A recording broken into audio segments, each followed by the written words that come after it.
In today's video, I'm going to show you some simple tricks for making bigger prints out of your existing images. To begin, we'll open up our image in Bridge. If you don't have Bridge, it's a free and simple download that comes with Photoshop.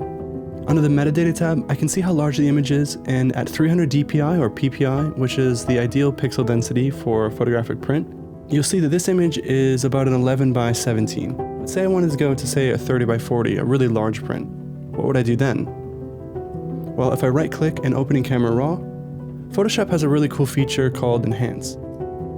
From here, Super Resolution will actually double the pixels of this image. I just click OK, and depending on how fast your computer is, it will just take a little bit of time to process. Once it's finished, it'll make a duplicate copy of your image in DNG format and save it right next to the original.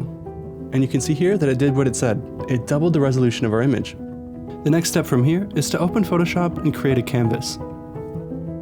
When setting up my file, I like to already know the size of the print that I'm making, and in this case it's a 30 by 40 at 300 dpi. And regardless of what color space the photo is already in, I set the canvas up for sRGB when I'm sending to the lab. All I have to do is drag the DNG onto the canvas, click OK, and you'll see that it's not quite 300 dpi, but it's pretty close. So I'll just stretch out the extra little bit and click enter. Now, if the image hasn't been sharpened at all out of camera, you can actually add a little bit of additional sharpening from here.